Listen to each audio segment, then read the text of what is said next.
Alexa, open Armchair Outings. Welcome to Armchair Outings. Your next destination awaits. Do you have an outing in mind from our map, or do you need a suggestion? Let me have 39.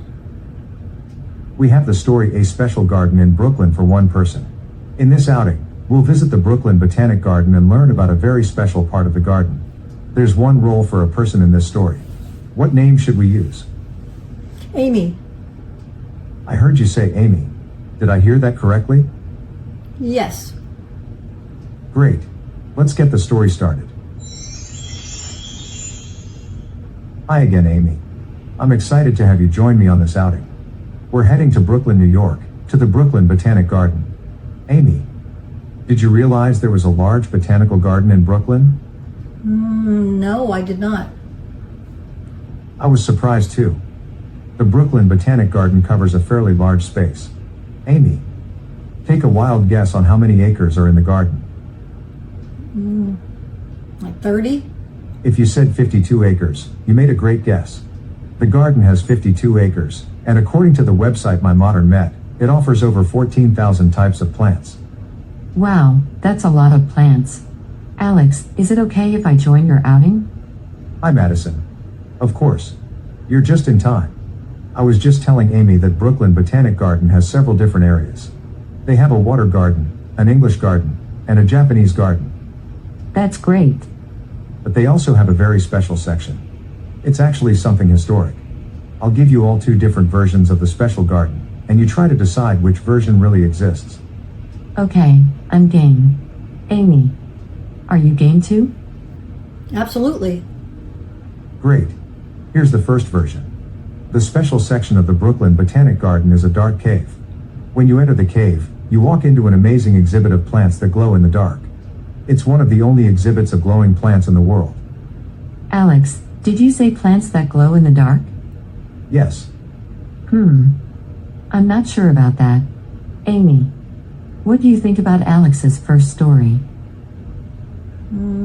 It sounds interesting, but I'm not sure if it's true. Okay. I have to say, I'm skeptical. Well, let me tell you the second version of the story. As we walk into the Brooklyn Botanic Garden, we can take a stroll to the special fragrance garden. The fragrance garden consists of flowers and herbs that have a wonderful scent. It was designed for people who are visually impaired, and they can get up close and personal with the plants, to smell them and touch them. Oh, I like that. That sounds nice. Well, now you have to decide which version is true. Do you think the Brooklyn Botanic Garden has a special exhibit of plants that glow in the dark? Or do you think they have a fragrance garden for the visually impaired? Amy, I'll put you on the spot. Do you think the Brooklyn Botanic Garden has an exhibit of plants that glow in the dark? No, I don't You think so. they don't? No. Madison, Amy seems skeptical, and you were skeptical too. So do you agree with Amy? Yes, I agree with Amy. I like the story about the fragrance garden better.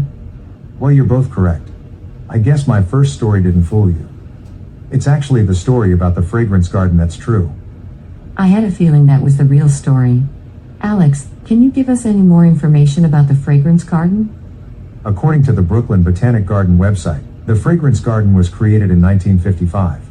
It has a section for fragrant flowers, fragrant leaves, kitchen herbs, and even interesting textures, where people can feel the plants. That's such a great idea. I really love smelling the aroma of herbs. Amy, can you think of any fragrant herbs they might have in the kitchen herb section? Maybe basil or parsley? That's great. There really are so many lovely smelling herbs. I think I enjoy basil and rosemary the most. My favorites are lemon balm and mint. Amy, have you ever grown your own kitchen herbs? No, I haven't. I haven't either, but it might be fun to try. It must be wonderful to have fresh herbs at your fingertips. Before we close this outing, I'll just say that the fragrance garden at the Brooklyn Botanic Garden was the brainchild of a woman named Alice Iries. Alice was a native of Brooklyn, and she studied landscape architecture. She had the idea for a place where people could smell and touch the plants, and since 1955, her fragrance garden has been used and loved by many people. That's really wonderful. I'd like to walk around the garden and smell the basil and rosemary, and the lemon balm and mint. And feel the textured leaves. and smell the fragrant flowers. But Alex, let me ask you just one more thing. Are there really plants that glow in the dark? I was wondering if you'd ask me that. As far as I can find, there aren't plants that are naturally glowing. But apparently scientists have managed to create plants that do actually glow. But glowing plants are a different topic, for a different outing. For now, let's just enjoy the fragrances of the fragrance garden. Amy, thanks for joining us for this outing to the Brooklyn Botanic Garden. I hope you can imagine the wonderful aroma. Take care.